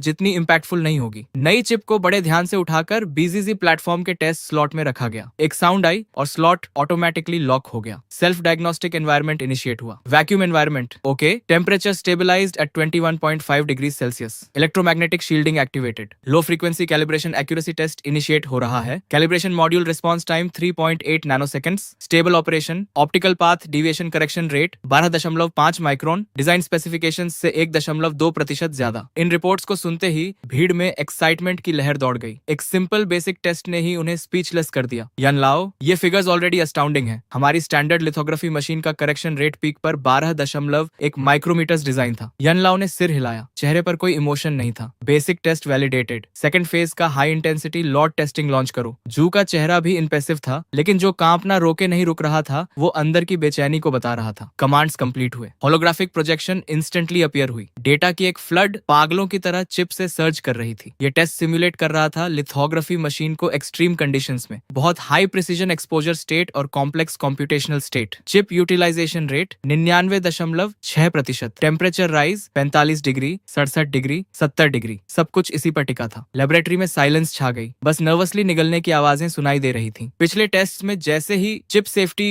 टेम्परेचर पार करती थी, सेल्फ प्रोटेक्शन मोड एक्टिवेट हो जाता था, फ्रीक्वेंसी गिर जाती थी और कैलिब्रेशन परफॉर्मेंस क्रैश कर देती थी। लेकिन इस मोमेंट में होलोग्रामिक स्क्रीन पर कैलिब्रेशन रिस्पॉन्स टाइम का डेटा वही था, 3.8 नैनोसेकंड्स। हिला नहीं। टेम्परेचर स्टेबलाइज हो गई थी, 76 डिग्री सेल्सियस। एल्डर यान और बाकी सब होलोग्राम को घूरते रहे। आंखों में डिसबिलीफ साफ झलक रहा था। ये चिप इतने टेम्परेचर पर स्टेबल कैसे रह सकती है? इसकी हीट डिसिपेशन कैपेसिटी स्टेबलाइज कैसे हो गई? ये तो उनके सारे ट्रेडिशनल साइंटिफिक अंडरस्टैंडिंग को उलट कर रख देने वाली बात थी। तभी जू के दिमाग में एक विम आई। वो सेंट्रल सिस्टम के अपने लीडर्स को इम्प्रेस करना चाहता था और उसने बिना किसी की परवाह किए अनाउंस कर दिया, सभी स्टेशनों तैयार हो जाओ। Final test. लिथोग्राफी मशीन का एक्सट्रीम वाइब्रेशंस में ऑपरेशन का सिमुलेशन, हाई टेम्परेचर और कॉम्प्लेक्स इलेक्ट्रोमैग्नेटिक इंटरफेरेंस के साथ अल्ट्रा प्रिसीजन कैलिब्रेशन और रेजिस्टेंस टेस्टिंग शुरू करो। ये सबसे डिमांडिंग प्रोटोकॉल है। कोई भी चिप इसे विदस्टैंड नहीं कर सकती। कमरे में एक सन्नाटा छा गया क्योंकि सब जानते थे कि चिप इंस्टेंटली जल जाएगी। एल्डर यान ने जू को रोकने की कोशिश की। ओल्ड जू, हम ऑलरेडी इस नई चिप की सक्सेस देख चुके हैं और टेस्टिंग की कोई जरूरत नहीं। ये तो परफेक्ट से भी ज्यादा है। लेकिन जू उस वक्त किसी पागल की तरह था, किसी की सुनने को तैयार ही नहीं था। एल्डर यान ने आवाज तेज की, जू, मेरा ऑर्डर सुना नहीं? अभी बंद करो ये टेस्ट। मैंने कहा नहीं होगा। मैं देखना चाहता हूँ कौन हाथ उठाने की हिम्मत करता है। यन सच में अंदर से घबरा रहा था। इतनी एक्स्ट्रॉर्डिनरी चिप, और अगर जू की इस जिद की वजह से वो बर्बाद हो गई तो सबका दिल टूट जाता। सभी टेस्टिंग यूनिट्स के हेड्स के हाथ हवा में ही जम गए थे। माथे से पसीना गालों तक बह रहा था। एक तरफ सेंट्रल सिस्टम था जिसका रैंक इंस्टीट्यूट से कहीं ऊपर था, दूसरी तरफ उनका डायरेक्ट सुपीरियर जो था। किसी को भी दुश्मन बनाना तबाही होती। फिर भी रिसर्चर्स में जो देव का ऑर्डर तोड़ने की हिम्मत नहीं आई। लिथोग्राफी मशीन जो अभी अभी रुकी थी वो दोबारा चालू हो गई। स्क्रीन पर होलोग्रामिक प्रोजेक्शन का डेटा फिर से फ्रैंटिकली स्क्रॉल करने लगा। यान ने चेतावनी दी, जो देव सुन लो, अगर ये एक्सपेरिमेंट फेल हुआ तो कोर्ट मार्टियल के लिए तैयार रहो। लेकिन देव ने जैसे सुना ही नहीं। एल्डर यान की आंखें स्क्रीन पर जमी थी। कैलिब्रेशन डिविएशन रेट का डेटा ऊपर नीचे उछल रहा था। मतलब चिप एक्सट्रीम कंडीशंस में भी भी ऑप्टिकल पाथ कैलिब्रेशन मेंटेन कर रही थी। तभी अचानक होलोग्राफिक प्रोजेक्शन पर फाइनल डेविएशन रेट आया और वो था जीरोस की एक पूरी लाइन, 0 डिवीजन, 0 एरर। पूरे कमरे में जैसे वक्त रुक गया, सबकी आंखें फटी की फटी रह गईं। क्या मैं सपना देख रहा हूँ? फिर से टेस्ट करो। एल्डर यान का चेहरा लाल हो गया था, दांत इतने जोर से भींचे हुए थे कि पीसने की आवाज कमरे में सुनाई दे रही थी। वो पागल बूढ़ा इस चिप को बर्बाद करके ही दम लेगा। लेकिन इस बार टेक्नीशियंस ने 1 सेकंड भी नहीं लगाया। होलोग्राफिक प्रोजेक्शन रीस्टार्ट हुई और रिजल्ट फिर 0। 1 बार, 2 बार, 3 बार, हर बार 0। भगवान, 5 बार। हमारी पुरानी चिप्स तो एक बार भी नहीं झेल पाती थी। जोदो पूरी तरह गलत साबित हो गया था और ये सोचकर तो और ज्यादा हैरानी होती थी कि इस चिप को एक अप्लायंस रिपेयरमैन ने फिक्स किया था। ये किसी मिरेकल से कम नहीं था। एल्डर यान खुद को रोक नहीं पाया। डायरेक्टर जू, आखिर कहां से ढूंढा है तुमने उस जीनियस को जो लिथोग्राफी मशीन को इस हद तक यूज कर सकता है? जू ने शांति से पूछा। काफी है डीन यान, हमारी चिप आपके स्टैंडर्ड्स पर खरी उतरी? यान ने माथा झुकाते हुए कहा। बिल्कुल काफी है डायरेक्टर जू, बहुत ज्यादा काफी है। और वो कोर्ट मार्शल वाला प्रपोजल? इस बार जो को थोड़ा पेटी जरूर लगा, लेकिन सच यही था कि ड्रैगन कंट्री का 7वां रिसर्च इंस्टीट्यूट कुछ भी नहीं है। तो सेंट्रल सिस्टम के लोग यहाँ आए ही क्यों? क्या इसीलिए नहीं कि उन्हें खुद पर भरोसा नहीं था? जू ने एक स्मग स्माइल के साथ कहा। एक टेस्ट काफी नहीं था तुम्हारे लिए, तो हमने एक साथ 5 दे दिए। अब तो कन्विंस्ड हो? एल्डर यान ने हंसते हुए जवाब दिया। डायरेक्टर जू, हम उस उम्र से निकल चुके हैं जब छोटी छोटी बातों पर झगड़ते थे। फिर उन्होंने अपने असिस्टेंट को आवाज लगाई। जाओ, मेरी कार की ट्रंक से मेरी सबसे अच्छी एपो टी लेकर आओ। पूरे सेंट्रल सिस्टम में डायरेक्टर जू का नाम सुनकर सब दंग थे। डीन का तेज मिजाज कौन नहीं जानता। तभी एक एम्प्लॉई डॉक्यूमेंट्स लेकर आया। डायरेक्टर जू, हमारे 5 टेस्ट का detailed data report please sign कर दीजिए। जू ने हाथ हिलाया। मुझे अकेला छोड़ो। डीन यान ने झट से उस एम्प्लॉई के हाथ से डॉक्यूमेंट्स ले लिए और बड़े ध्यान से देखने लगे। चेहरे पर मुस्कान फैलती जा रही थी। 5 टेस्ट का डेटा अलग अलग रिजल्ट्स दिखा रहा है। इस चिप की स्टेबिलिटी रेट बढ़ती ही जा रही है। ये फीडबैक कर्व देखो, मैं यकीन नहीं कर पा रहा। यान डॉक्यूमेंट्स को ब्रीफ केस में भरते हुए बोले। अगर हमारे पास ऐसा डेटा और होता तो इंग्लैंड हमारा क्या बिगाड़ लेता? फिर उन्होंने झू की तरफ मुड़कर पूछा। यार एक बात बताओ, ये गैजेट सच में उसी अप्लायंस रिपेयरमैन ने बनाई थी? जू ने हाँ में सिर हिलाया। यान ने हैरानी से कहा। अभी भी बिलीव नहीं हो रहा। कम से कम बताओ उसने कौन से मटेरियल्स यूज किए। ये साइंटिफिक रिसर्च के लिए बहुत वैल्यूएबल होगा। जू बोले। ठीक है, उस बॉस को कॉल करता हूँ, सब चुप रहो। जू ने नंबर डायल किया। हेलो बॉस, मैं चैन किंग्स का अंकल हूँ, उस दिन रिपेयर के लिए आया था, याद है? दूसरी तरफ से आवाज आई। अरे तुम हो? ठीक हो गए? कॉल किस लिए? पैसे मांगने? जू ने जल्दी से कहा। नहीं नहीं, गुड न्यूज देने के लिए। जो फोटोग्राफी मशीन का मॉड्यूल रिपेयर किया था वो परफेक्टली काम कर रहा है। बॉस ने फ्लैट टोन में कहा। तो कोई नई बात बताओ, मुझे पता था। जो ने पूछा। वो आपने क्या यूज किया था उसमें? बॉस ने बेफिक्री से जवाब दिया। एक ऑर्गेनमा जार का लिड था, उसे पाउडर में पीसकर वेल्डिंग में यूज किया। एक्चुअली सोचा था एक एनिमल शेप्ड बिस्कुट टिन का लिड लूंगा, तुमसे कुछ 100 युआन ही लिए। दोस्त का भाव समझो। ये सुनकर कमरे में मौजूद सब लोग बिल्कुल स्पीचलेस हो गए। एक ऑर्गेनमा जार के लिड से फोटोग्राफिक टेक्नोलॉजी मास्टर हो जाती है। हॉट सॉस बेचने वाले ब्रांड की टेक्नोलॉजी इतनी एडवांस्ड है। यान हंसते हंसते बोले। Channel boss, photography machine repair करने के तरीके तो कमाल के हैं तुम्हारे। पहली बार लगा कि फोटोग्राफी मशीन इतनी लो एंड चीज है, किसी भी लिड से काम चला लेते हो। तभी बॉस की आवाज आई। बहुत बिजी हूँ, नेबर आंट लियू का इंडक्शन कुकटॉप फिक्स करना है, उन्हें खाना बनाना है, बस अब और कोई प्रॉब्लम नहीं। और कॉल कट गई। पूरी लैबोरेटरी में डेथली साइलेंस छा गई। किसी ने पूछा, बॉस ने आखिर में क्या कहा? जू ने मुश्किल से जवाब दिया। कहा कि नेबर मिसेज लियू को खाना बनाना है, इसलिए इंडक्शन कुकटॉप रिपेयर करने जाना है। खाना बनाने के लिए? जू ने खाली आंखों से दोहराया और अगले ही पल वो स्टिफ होकर मुंह के बल गिर गए। सब चिल्लाए, एम्बुलेंस बुलाओ। कोई 10 मिनट बाद वो हॉस्पिटल रूम में थे। डॉक्टर ने बाहर आकर बताया, कोई सीरियस बात नहीं, बस सडन इमोशनल आउटबर्स्ट की वजह से ब्लड प्रेशर स्पाइक हो गया। इनकी उम्र में स्ट्रॉन्ग इमोशंस से बचना चाहिए। ये सुनकर जू का दिल जो अभी अभी डूब रहा था, थोड़ा शांत हुआ। स्ट्रॉन्ग इमोशंस और ऑर्गेनमा जार के लिड से रिपेयर हुई फोटोग्राफी मशीन से ज्यादा पावरफुल इमोशन क्या होगा? ये तो सारी साइंटिफिक थ्योरीज को उलट देने वाली बात थी। बाकी सब रिसर्चर्स जू के पास आ गए। डायरेक्टर जू, उस बॉस से दोबारा कॉन्टेक्ट करवाइए। हमें जानना है कि फोटोग्राफी मशीन रिपेयर करने वाले लिड की होगनमा ब्रांड कौन सी है। ये चाइना के लिए बहुत जरूरी है, आप अकेले मत रखिए इसे। जो ने हाथ उठाया। घबराओ मत, क्रेडिट कहीं नहीं जाएगा। बस उस बॉस का मिजाज बहुत कड़क है, हमारी स्टेटस उसकी नजर में कुछ नहीं। सही मौका देखकर उसे देश की सेवा के लिए कन्विंस करूंगा। सबने समझदारी से सिर हिलाया। उधर दोपहर की सुस्त धूप में मैं सुबह का काम निपटाकर आराम कर रहा था, हाथ सिर के पीछे रखे, कुर्सी पर हिलते हुए सोच रहा था कि आज खाने में क्या होगा। तभी बाहर से एक जानी पहचानी आवाज आई। Little Chen. अरे लिटिल चेन, खाया नहीं अभी तक? देखो इंडक्शन हॉब फिक्स हो गया। कितनी जल्दी? ग्रैंडमा ने ब्रेस्ड पोर्क बनाया है, आओ चखो, मैंने मुस्कुराते हुए कहा। शुक्रिया ग्रैंडमा। सच कहूँ तो 800 मसालों वाला रेस्टोरेंट का खाना भी उस होममेड खाने के सामने कुछ नहीं जो सिर्फ नमक और डार्क सोय सॉस से बने, कहीं ज्यादा स्वादिष्ट होता है। ग्रैंडमा बोली, शुक्रिया तो मुझे करना चाहिए, तुम रिपेयर के पैसे भी नहीं लेते। आज तुम्हारे बिना ग्रैंडमा खाना भी नहीं बना पाती। तुम तो ऑफिशियल कस्टमर सर्विस से भी बेहतर हो। इधर ये बातें हो रही थी, उधर सेंट्रल सिस्टम के मेन ऑफिस में 2 आदमी खड़े थे जिनके सिर इतने झुके थे कि लगभग जमीन छू रहे थे। उनके सामने डेस्क पर बैठे मैनेजमेंट की पीठ बिल्कुल सीधी थी और सामने रखा था वो बग जो मैंने रिपेयर किया था, एक military grade bug, alpha rated security, जिसकी कोर टेक्नोलॉजी को कई रिसर्च इंस्टीट्यूट्स ने मिलकर फाइनलाइज किया था और एक छोटी सी रिपेयर शॉप के मालिक ने उसे हैक कर लिया था। कितना वक्त लगा उसे? 5 मिनट नहीं, 6 मिनट। एक मिलिट्री ग्रेड स्पाई डिवाइस बिना किसी टूल के हैक किया, तुम मुझे बेवकूफ समझते हो? मैनेजमेंट की आवाज में गुस्सा साफ था। एक ऑफिसर ने जवाब दिया, सर ये सच है, हम म्यूजिक प्लेयर बोलकर गए थे, उसने लेते ही top secret reboot sequence type किया, वो सिस्टम भी एक्टिवेट कर दिया जिस पर हम काफी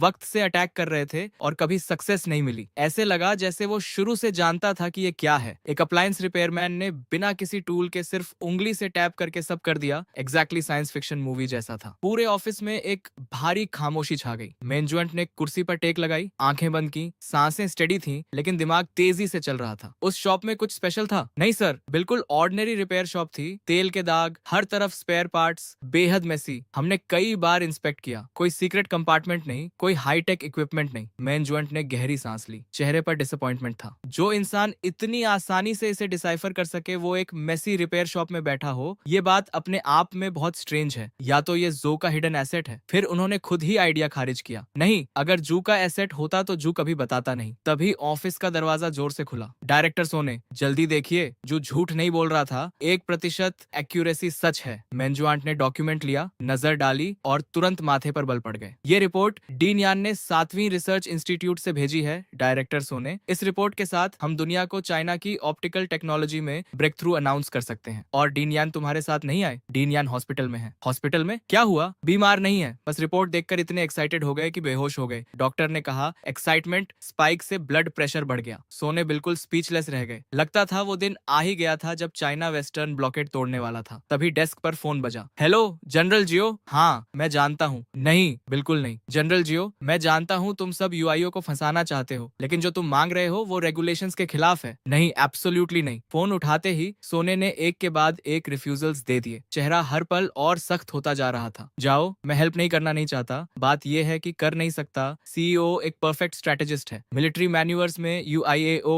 हर कमांडर का नाइटमेयर होता है। वो कभी रूल्स से नहीं खेलता, उसकी टैक्टिक्स बेहद कनिंग है। पिछले साल जाओ की elite armoured division exercise area का आधा हिस्सा भी पार नहीं कर पाई थी कि कमांड ने पूरी यूनिट को वाइप्ड आउट डिक्लेयर कर दिया। जाओ की आवाज आई। योशियो के साथ मैन्यूवर्स में एक ही रूल है कि कोई रूल नहीं। वायो सुन, इस बार एक्सरसाइज फ्यूचर हाईटेक वॉर पर फोकस्ड है। हम पुरानी आर्मी से फ्यूचर वॉर नहीं लड़ सकते, तुम्हें मेरी हेल्प करनी होगी। इस बार मुझे योशियाओ को कॉर्नर करना ही है। सोने बोले, ओल्ड मैन जाओ, आर्मी के अपने रूल्स हैं, रिसर्च इंस्टीट्यूट के अपने, दोनों अलग सिस्टम्स हैं। इंस्टीट्यूट का इक्विपमेंट मिलिट्री कन्फ्रंटेशन में यूज नहीं हो सकता। सोने का चेहरा तन गया था। अगर उसने हेल्प की तो बहुत बड़ी गलती होगी। एक्सरसाइज कमांड वेपन्स इंस्पेक्ट करेगी और शक सीधे उन पर आएगा। जाओ बोले, रूल्स तोड़ने के लिए ही बनते हैं, इंसान जिंदा होते हैं। एक बार हेल्प करो, अपने बेस्ट ट्रेन्ड सोल्जर्स तुम्हारी सिक्योरिटी पर लगा दूंगा, साथ में 20 साल पुरानी म्योटे की कुछ बॉटल्स भी। मेरे पास गार्ड्स हैं, दारू की कमी भी नहीं। ब्रदर सोने, एक काम करो, लेजर या इलेक्ट्रोमैग्नेटिक पल्स वेपन कुछ भी दे दो। लैब का कोई प्रोटोटाइप जिसमें थोड़ी सी भी पोटेंशियल हो, बस इतना काफी है। जाओ की आवाज में लगभग गिड़गिड़ाहट थी। सोने के माथे पर पसीना आ गया। वो जानते थे कि ये मैन्यूवर्स आर्मी के लिए कितनी जरूरी थी। तुमसे इक्विपमेंट लिया तो एक्सरसाइज का कोई मतलब नहीं रहेगा, ये तुम्हें टफ बनाने के लिए है। जाओ बोले, ब्रदर योशियाओ की टैक्टिक्स को ट्रेनिंग कह रहे हो तुम? Hypersonic missiles, drone launches, exactly science fiction जैसा है। मेरे रेडार्स डिटेक्ट भी नहीं कर पाते और कमांड बोल देती है एक्सरसाइज खत्म। अगर सच में नहीं दे सकते तो कम से कम प्रिसीजन गाइडेंस चिप्स दे दो, मैं खुद वॉरहेड्स पर इंस्टॉल कर लूंगा। जनरल जाओ, ये प्रिंसिपल की बात है। मिनिस्टर सोने, आप तो सच में रोल मॉडल हैं, तो फिर मेरी लाश उठाने आ जाना। जाओ ने फोन पटक दिया। सोने हाथ में साइलेंट रिसीवर लिए बैठे रहे। इस बार उन्होंने सच में जाओ को नाराज कर दिया था। उधर रिसर्च इंस्टीट्यूट 7 की लैब में मशीन्स की गुनगुनाहट के बीच लैब कोट्स में रिसर्चर्स इधर उधर भाग रहे थे। एक रिसर्चर ने दूसरे से पूछा, डायरेक्टर जू इस बार क्या कर रहे हैं? पता नहीं, सुना है नुओ 3 रिपेयर करवाई है, उसकी परफॉर्मेंस टेस्ट करनी है। नंदो 3? लेकिन वो तो स्पेस प्रोग्राम का अबैंडन्ड प्रोजेक्ट था। डायरेक्टर जू ने कहां से रिपेयर करवाया? वही रिपेयर शॉप तो नहीं होगी? वो शॉप सच में में रोडो 3 जैसी चीज भी फिक्स कर सकती है। सब थोड़े बिलेवर्ड थे। उस मिस्टीरियस रिपेयर शॉप के आने के बाद से उनका वर्कलोड जैसे कभी खत्म ही नहीं होता था। पहले मशीन्स को थोड़ा ब्रेक मिलता था, अब नॉन स्टॉप काम था। तभी किसी ने आवाज लगाई, ये क्या बातें कर रहे हो, जल्दी करो,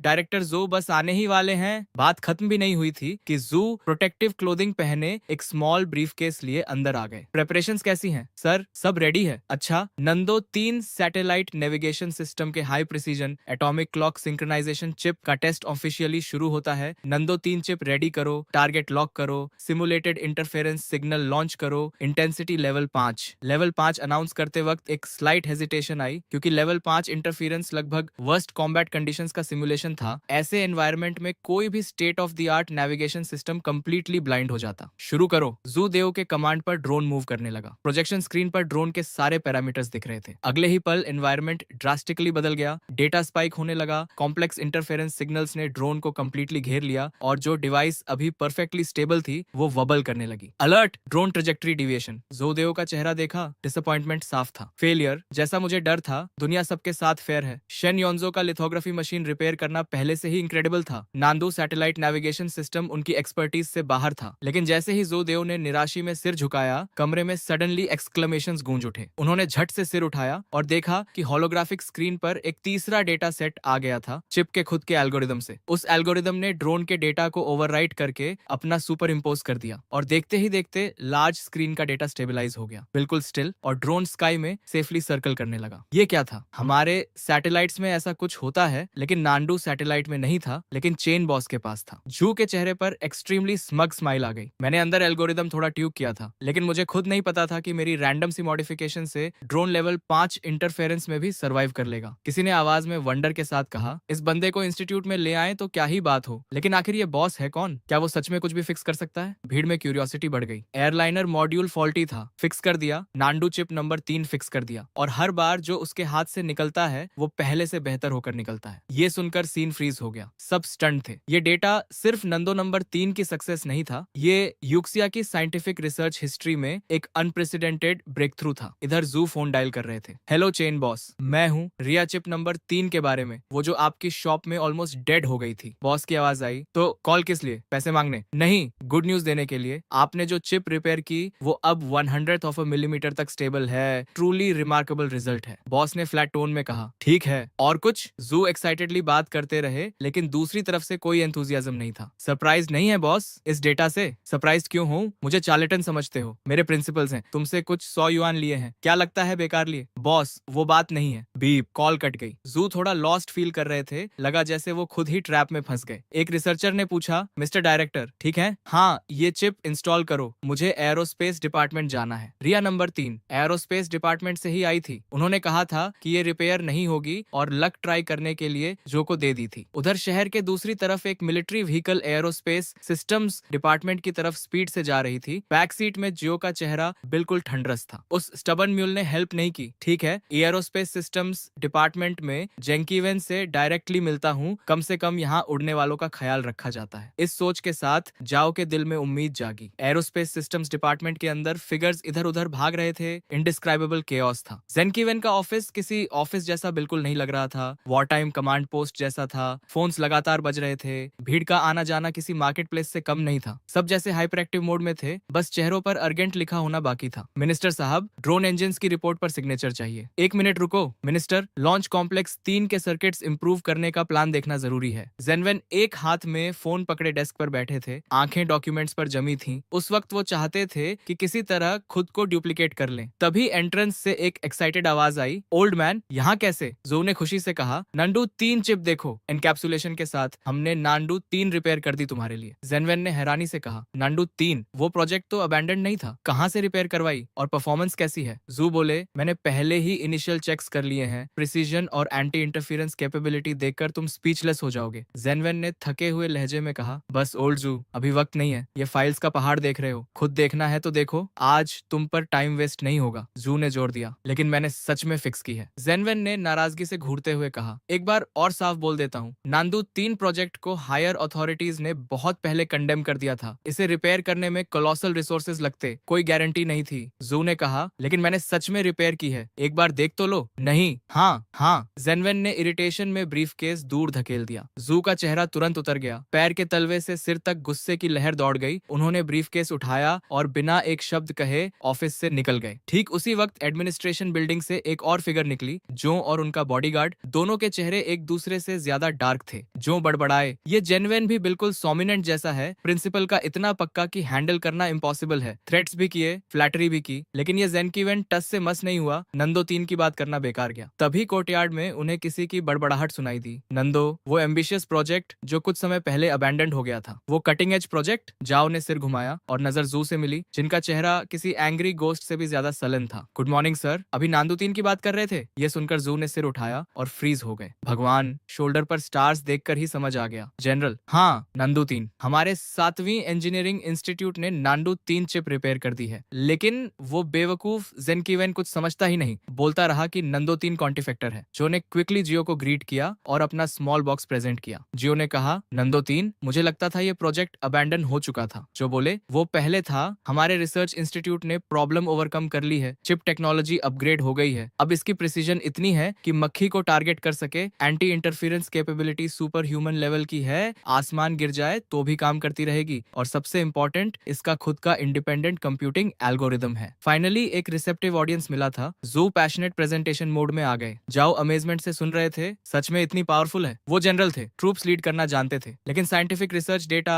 उनकी समझ से बाहर था। जू बोले, जनरल, मैं आपसे कैसे झूठ बोलूंगा? अगर इसे मिसाइल पर इंस्टॉल करें तो एब्सोल्यूट प्रिसीजन, सोल्जर्स को इक्विप करें तो वो एनिमी लाइंस के पीछे जाकर टारगेट्स मार्क कर सकते हैं, HQ से कांस्टेंट कांटेक्ट रख सकते हैं। बिल्कुल परफेक्ट। जाओ के चेहरे के एक्सप्रेशंस बदलने लगे, पहले इंटरेस्ट, फिर डाउट, फिर शॉक। सांसें अपने आप तेज हो गईं। High precision targeting, ultra resistant to jamming, independent communication channel, हर वर्ड जाओ के दिल में प्रिसीजन से लगा। गारंटी दे सकते हो? बिल्कुल, मैं 7वीं रिसर्च इंस्टीट्यूट का डायरेक्टर हूँ, मेरी रैंक के डायरेक्टर की बात का वेट होता है। ठीक है, तो मैं मास प्रोडक्शन के लिए स्पेशल फंड्स रिलीज करने को तैयार हूँ, अगर कम पड़े तो एडिशनल फंडिंग भी लूंगा, लेकिन पहले हमारी ट्रूप्स इसे ट्राई करेंगी। शॉर्ट टर्म में किसी और को सप्लाई नहीं होगी। जू ने समझाया, जनरल, मास प्रोडक्शन अभी पॉसिबल नहीं है क्योंकि इस चिप का इंक्रिप्शन प्रोटोकॉल और लॉजिकल ऑपरेशंस इंडिपेंडेंट है। ये एक एंटायरली न्यू सिस्टम है, कल की दुनिया खोलने की है, लेकिन अभी हमारे पास सिर्फ एक की है और हम इसकी इंटरनल स्ट्रक्चर पूरी तरह नहीं समझते। सबसे जरूरी है कि इसे सैटेलाइट से कनेक्ट करना होगा। जाओ ने कहा, चिंता मत करो, हाईएस्ट अथॉरिटीज से रिक्वेस्ट करूंगा कि बेस्ट रिसर्च इंस्टीट्यूट्स तुम्हारी हेल्प करें। इतने पावरफुल देश में फिनिश्ड प्रोडक्ट होते हुए इतनी छोटी चिप डिसाइफर नहीं होगी, ये मैं नहीं मानता। जू ने धीरे से कहा, नहीं होगा जनरल। मतलब देश के सारे इंस्टीट्यूट्स, बताओ किसके पास जाऊं? और तुम कह रहे हो कोई नहीं कर सकता? जाओ की आईब्रोज चढ़ गई। उनकी नजर में फिनिश्ड प्रोडक्ट होना मतलब आंसर की होना था, कॉपी करो और हो गया। नहीं जनरल, रिसर्च इंस्टीट्यूट्स सच में नहीं कर सकते। तो फिर कौन कर सकता है? एक अप्लायंस रिपेयरमैन। क्या? जाओ की आवाज कई ऑक्टेव्स ऊपर चली गई। उन्हें खुद पर शक हुआ कि सुना सही या नहीं। जो रिसर्च इंस्टीट्यूट्स नहीं कर सकते वो एक अप्लायंस रिपेयरमैन को सौंपना है? मजाक कर रहे हो? देश के स्ट्रेटेजिक फ्यूचर का कटिंग एज प्रोजेक्ट है ये। जू ने हाथ जोड़े। जनरल, मैं जानता हूँ अब्सर्ड लगता है, लेकिन ये लंबी कहानी है, कुछ वर्ड्स में एक्सप्लेन नहीं होगी। चलिए मेरे साथ, समझ जाएंगे। उधर रिपेयर शॉप में बर्न्ड प्लास्टिक की स्मेल हवा में थी। मैं ट्वीजर्स से एक पुराने एम्पलीफायर पर चावल के दाने से भी छोटा कैपेसिटर रिप्लेस कर रहा था। 80s amplifier repair. Tech point earned 2, current tech point 1940। Tweezers रखते ही मैकेनिकल वॉइस आई। कितने दिन हो गए थे सिर्फ राइस कुकर्स और इंडक्शन कुकटॉप्स रिपेयर करते हुए टेक पॉइंट्स स्नेल की रफ्तार से बढ़ रहे थे। लिथोग्राफी मशीन और नांडू 3 चिप रिपेयर में देखो कितने पॉइंट्स मिले थे। इस रफ्तार से तो सोल्जर का एक्सोस्केलेटन अफोर्ड करना दूर की बात, जानसिंह ने स्पेसशिप के ब्लूप्रिंट्स भी नहीं मिलेंगे। तभी शॉप के सामने एक मिलिट्री व्हीकल रुकी। उस बिल्कुल ऑर्डिनरी सी स्ट्रीट को देखकर जाओ की आईब्राउज चढ़ गईं। जू ने कहा, जनरल आ गए। स्ट्रीट थोड़ी केओटिक है, वेंडर्स की आवाजें हर तरफ से आ रही हैं, काफी लोग हैं, लेकिन किसी भी दूसरी स्मॉल स्ट्रीट से अलग नहीं लगती। जाओ ने सार्कास्टिकली कहा, सीक्रेट बेस यहाँ है और किसी को पता नहीं चलेगा? अंदर कैसे जाते हैं? पासवर्ड क्या है? जो ने जल्दी से कहा, जनरल कोई सीक्रेट बेस नहीं है, कोई स्पेशल एंट्रेंस नहीं, बस यही वो रिपेयर शॉप है। जाओ ने गुस्से से कहा, जोडू, मुझे मजाक के लिए नहीं लाए हो। नांदू 3 जो रिसर्च इंस्टीट्यूट नहीं कर सके उसके लिए इस जगह लाए हो। मिलिट्री मैन्यूवर्स शुरू होने वाले हैं, टाइम वेस्ट करने का शौक है। जू ने कहा, जनरल प्लीज काम डाउन। यहीं पर नांदू 3 रिपेयर हुई थी और कुछ दिन पहले फोटोलिथोग्राफी मशीन की एक्यूरेसी भी यहीं एडजस्ट हुई थी। अगर यहाँ नहीं हो सकता तो दुनिया में कहीं नहीं होगा। जाओ ने चौंकते हुए पूछा, क्या फोटोलिथोग्राफी मशीन्स भी रिपेयर करते हैं यहाँ? वो जू को इंटेंटली देखने लगे। आखिर 7वीं रिसर्च इंस्टीट्यूट का डायरेक्टर है, इस कैलिबर का आदमी मुझे फंसाने के लिए झूठ नहीं बोलेगा। ठीक है, चलते हैं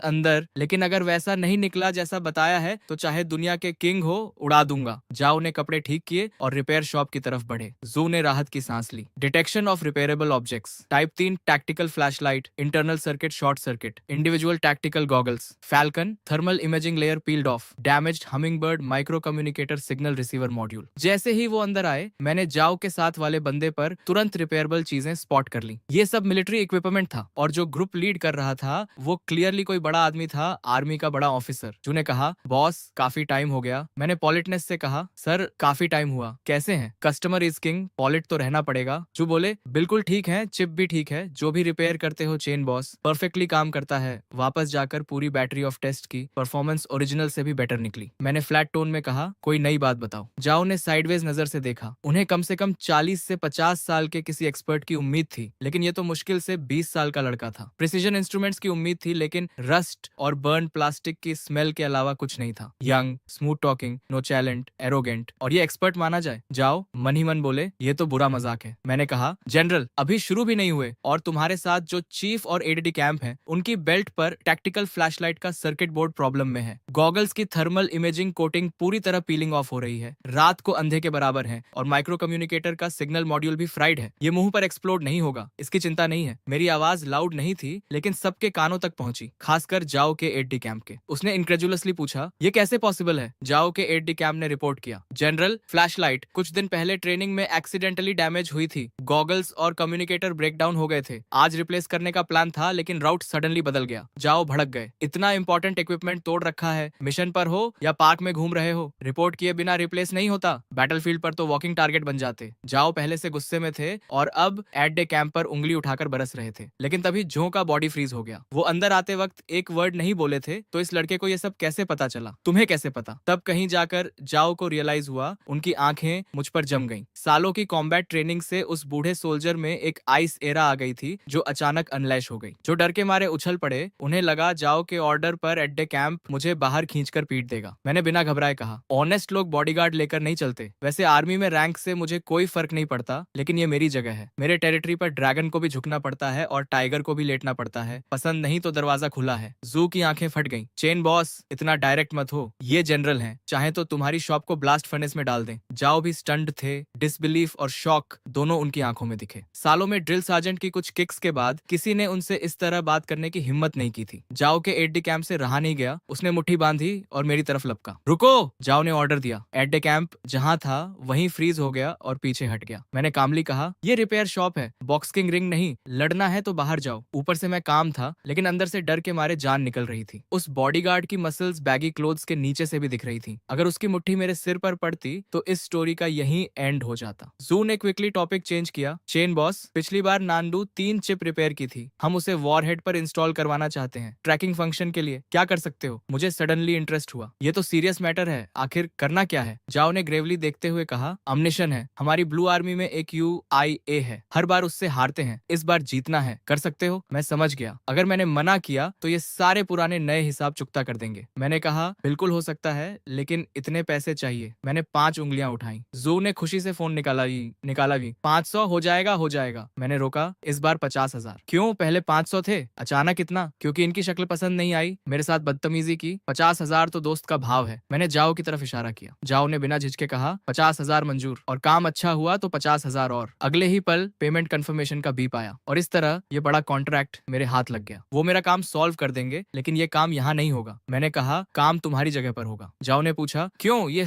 हमारा मेन प्रोजेक्ट साइट है, यहाँ कोई कॉन्फिडेंशियल इन्फॉर्मेशन लीक होने का खतरा नहीं है। मैंने समझाया, कोई ऑफेंस नहीं, लेकिन तुम क्लियरली बड़े आदमी लगते हो। सच में मुझसे नंदो 3 एक सिंगल बुलेट पर माउंट करवाओगे? उसके लिए कम से कम एक सॉलिड शेल चाहिए। वो चीज शहर के बीच में नहीं निकाल सकते। अगर वो कॉन्ट्रैप्शन यहाँ दिखी तो मैं फ्रंट पेज न्यूज बन जाऊंगा। जाओ एक बार फिर स्पीचलेस हो गए, लेकिन इस बार पूरी तरह कन्विंस्ड भी थे। उन्होंने चिप इंस्टॉल करने के बारे में सोचा था, लेकिन ये प्रॉब्लम उनके दिमाग में आई ही नहीं थी। ठीक है, कोई प्रॉब्लम नहीं, तुम दोनों यहीं रुको, मैं अपना सामान लेकर आता हूँ। ये कहकर मैं सीधे पीछे स्टोरेज रूम में चला गया। जू और जाओ दोनों स्टंट खड़े रहे। उन्हें लगा मैं कोई सूटकेस वगैरह लेकर आऊंगा, लेकिन मैं एक घिसा पिटा कैनवस बैग लेकर निकला। जाओ ने हैरानी से कहा, बस यही और इंस्ट्रूमेंट्स? इतने सारे इंस्ट्रूमेंट्स यहाँ हैं, उन्हें क्यों नहीं ले रहे? मैंने डिस्डेनफुल नजर से जाओ को देखा और बोला, मेरा दिमाग ही सबसे बेस्ट इंस्ट्रूमेंट है, और हील घुमाकर दरवाजे से बाहर निकल गया। जो ने धीरे से कहा, खैर टेक्नीशियन तो है, जब तक योशियाओ से जीत दिलाए जो कहे वो गॉस्पल। बाहर आकर मैंने कहा, पैदल बादल आए थे क्या? पूरी कार है बस, प्लेन नहीं है, टैंक नहीं है, लेकिन कम से कम मिलिट्री व्हीकल तो होनी चाहिए। जो ने झट से गार्ड्स को सिग्नल दिया और थोड़ी देर में एक ऑर्डिनरी कार और एक मिलिट्री व्हीकल आ गई। मैंने मन में सोचा, बुरा नहीं, जिंदगी में पहली बार मिलिट्री व्हीकल में बैठने का मौका मिला। चलो, दोनों कार्स तेजी से सड़क पर दौड़ने लगी। मैं बैक सीट पर टेक लगाकर आंखें बंद करके आराम करने लगा। कन्वेंशनल वॉरहेड में चिप ऐड करना, ये काम चेन वेव्स रिपेयर करने से कहीं ज्यादा इंटरेस्टिंग था। कन्वेंशनल वॉरहेड का फ्लाइट पाथ, खासकर टर्मिनल फेज में, कई फैक्टर से इन्फ्लुएंस होता है। Air currents, temperature, humidity, target movement वगैरह। टर्मिनल करेक्शन वो फाइनल फेज होता है जब GIV टारगेट के पास पहुंचने वाली होती है। इंटरनल माइक्रो प्रोपल्सर्स ट्रैक्टरी एडजस्ट करके डिविएशंस करेक्ट करते हैं। कुछ घंटों बाद दोनों कार्स एक हेविली गार्डेड एनकैंपमेंट में स्लोली दाखिल हुई। ऊंची वॉल्स, इलेक्ट्रिक फेंसेस, हर तरफ गार्ड्स, हेविली आर्म्ड सोल्जर्स लगातार पेट्रोल कर रहे थे। अंदर घुसते ही एक टेरिबली ऑस्टियर एटमॉस्फेयर फील हुई। ये डेफिनेटली मिलिट्री कैंप था, कोई शक नहीं। माहौल सच में इम्पोजिंग था। जू ने कहा, मिस्टर चेन आ गए। मैं वॉन कैनवस बैग थामे कार से उतरा। बिल्डिंग के अंदर जाते ही मैं कंप्लीटली स्टनड रह गया। रिपेयर शॉप से तो रात दिन का फर्क था। एक ह्यूज हैंगर जैसी structure, open space, precision instruments से भरा हुआ, जिनके नाम भी मुझे नहीं पता थे, सब ऑपरेट हो रहे थे। अलग अलग यूनिफॉर्म्स में स्टाफ मेंबर्स अपने अपने पोस्ट पर बिजी थे और मेरी एंट्री होते ही सबकी नजरें मुझ पर आ गईं। एक ने धीरे से कहा, वो जनरल जो है ना, पीछे वो यंग आदमी कौन है? दूसरे ने जवाब दिया, पता नहीं, कोई इंपॉर्टेंट नहीं लगता, किसी गांव से आया देहाती लग रहा है। तीसरे ने कहा, बकवास बंद करो, जनरल जो के साथ ऑर्डिनरी आदमी नहीं होता। जो ने आवाज लगाई, सब काम रोको, असेंबल करो। थोड़ी देर में दर्जनों मिलिट्री टेक्नीशियंस यूनिफॉर्म्स में लाइन में खड़े थे। जाओ ने कहा, इंट्रोडक्शन करवाता हूँ, ये जुदेंग है, 7वीं रिसर्च इंस्टीट्यूट के डायरेक्टर, और ये शेनवांजो हैं, एक रिपेयर शॉप के ओनर। सबने एक साथ मेरी तरफ देखा। चेहरों पर इनकॉम्प्रिहेंशन साफ था। एक रिपेयर शॉप का ओनर यहाँ क्या कर रहा है? जाओ ने जू से कहा, डायरेक्टर जू, इंट्रोडक्शन आप करवाइए। जू ने ब्रीफकेस से चिप निकाली। डियर कॉलीग्स, आज हम इसी चीज के लिए यहाँ हैं। सबने गर्दनें आगे की। ये क्या है? हाई टेक्नोलॉजी लग रही है। ऑर्डिनरी तो नहीं है, लेकिन काम क्या करती है? जू ने बताया, ये नंदो 3 सैटेलाइट नेविगेशन सिस्टम की चिप है। नंदो 3, वो रिसर्च प्रोजेक्ट तो बंद हो गया था, टेक्नोलॉजी नहीं थी, पैसे नहीं थे, टाइम नहीं था, ये वापस कैसे आई? बेस के सीनियर ऑफिसर ने चिप हाथ में लेकर क्लोजली देखा। सीमलेस मोनोकोक डिजाइन, ऐसी टेक्नोलॉजी पहले कभी नहीं देखी। सर्किट मटेरियल भी अनयूजुअल है, ऑर्डिनरी सिलिकॉन नहीं, कार्बन बेस्ड मटेरियल लग रहा है। प्रिसीजन देखो, कम से कम 3 नैनोमीटर से कम होगी। किस लैब से आई है, पूरा सीरियल नंबर है, और इस लेवल के इंटीग्रेशन के साथ कूलिंग का इंतजाम। जब रन करेगी तो हीट इनॉर्मस होगी। कुछ ही सेकंड्स में पूरी भीड़ चैटरिंग और एक्सक्लेमिंग करने लगी। जाओ ने सीन देखा। ये सब दूसरे रिसर्च इंस्टीट्यूट से पोच किए गए स्पेशलिस्ट थे, और इन सब ने एक नजर में समझ लिया था कि ये चिप कितनी फॉर्मिडेबल थी। जाओ ने पूछा, तो क्या सोचते हो सब? एक सीनियर ने बिटर स्माइल के साथ सिर हिलाया। सॉरी जनरल, हम इसे पूरी तरह समझ नहीं पाए। बस इतना कह सकते हैं कि ये ऑब्जेक्ट एक्सेप्शनल है, और जिस इंस्टीट्यूट ने बनाई वो भी उतनी ही एक्सेप्शनल होगी। बाकियों ने भी सिर हिलाया। चेहरों पर कंफ्यूजन और गहरा होता जा रहा था। जाओ का चेहरा डार्क हो गया। उन्हें लगता था यहाँ के लोग टॉप नॉच हैं, लेकिन इतनी छोटी चिप इनकी समझ से पूरी तरह बाहर थी। जाओ ने गहरी सांस लेकर मेरी तरफ मुड़कर कहा, मिस्टर चेन, इन्हें ब्रीफ इंट्रोडक्शन दे सकते हो? मैं तभी से डिस्क्रीटली इक्विपमेंट और सराउंडिंग्स ऑब्जर्व कर रहा था। रिपेयर शॉप से कंपेयर करें तो रात दिन का फर्क था, लेकिन इतना सोफिस्टिकेटेड सेटअप इन इनकॉम्पिटेंट्स के हाथ में, ये सच में रिडिकुलस था। मैंने एक छोटी कॉन्टेम्प्टस लाफ दी, आगे बढ़कर चिप उठाई और बोला, मुझे लगा था तुम नोटिस नहीं करोगे, लेकिन इतने क्लूलेस हो गए ये नहीं सोचा था। सबके माथे पर बल पड़ गए। एक ने कहा, यह है कौन? बच्चा है, यहाँ जो आता है कम से कम डॉक्टरेट होती है। ये तो यूनिवर्सिटी फिनिश भी नहीं किया लगता। क्या एरोगेंट टोन है, खुद ही घुट जाएगा। मैंने बिना परवाह किए कहा, इसे रिया नंबर 3 कहते हैं, ये तो जानते हो। इसकी सेंट्रल कंप्यूटिंग यूनिट 114 न्यूक्लियॉन्स की सीक्वेंस यूज करती है। तुम नहीं समझोगे, ये नॉर्मल है। किसी ने पूछा, 114 न्यूक्लियॉन्स की सीक्वेंस ये क्या होती है? हम जानना चाहते हैं कि इस लेवल के इंटीग्रेशन के साथ ऑपरेशन के दौरान हीट डिसिपेशन कैसे मैनेज होती है। मैंने डिटैच्ड एयर के साथ चिप दिखाते हुए कहा, वो मैंने ऑलरेडी मॉडिफाई कर दिया है। टिंगसन परमाबाइट और thermally super conducting material use किया है। रियल वर्ल्ड कंडीशंस में स्टेबल डेली ऑपरेशन के लिए परफेक्टली अडेप्ट हो जाती है। चिप पर ये माइक्रो परफोरेशंस देख रहे हो, ये मिनिएचर थर्मो इलेक्ट्रिक जनरेशन के इंटेक पोर्ट्स हैं। कैलकुलेशन से जो थर्मल एनर्जी प्रोड्यूस होती है वो इलेक्ट्रिकल एनर्जी में कन्वर्ट हो जाती है। यानी सिस्टम पूरी तरह सेल्फ सफिशिएंट है, लेकिन वहां मौजूद कोई भी काम नहीं था।